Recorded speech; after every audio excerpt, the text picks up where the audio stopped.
We begin tonight with the surrender of the alleged main triggerman in the double murder of Congressman Rodel Bato Cabe Jr. and his police aide SPO1 Orlando Diaz. The police now have 4 of the 6 suspects in the killings. Romel Lopez with the story.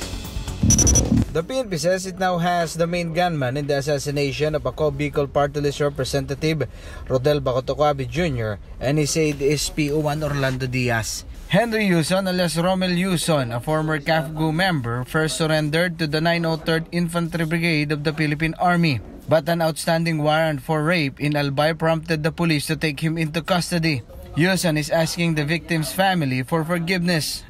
Nagsusuri man po ako sa family Bato Cabe na ako napag-utusan po lang po ako ni Awin Mayor Baldo na patayin siya na binayaran po ako. Yuson says politics is the main motive for the assassination. He also admitted that he and the other suspects were all under the payroll of Daraga Mayor Carwin Baldo. Ang gusto ni Mayor Awin Baldo na siya ang permanenteng makaupo sa Daraga na steady sa maging mayor. Kasi may pangako man siya sa amin na ang namin tuloy-tuloy ang kabuhayan namin, nagsasahod kami sa kanya. Yuson claims Baldo double-crossed him. Pero wala po akong nakuha kahit piso na dahil inudas rin po ako nung kasama po si Tupeng. Kinuha niya po yung bayad. Yun po ang grabing pagsisisi ko na nagawa ko po sa pamilya nila. Na tinrider po ako nila. PNP Chief Oscar Albayalde says Yuson's statement supports their findings. They felt the pressure ng operatives natin, ng mga intelligence operatives natin. So, isa-isa na silang lumabas. No, hindi ito sama-sama at hindi pare-pareho or the same time na nag-surrender sa atin. They voluntarily gave their statement dito.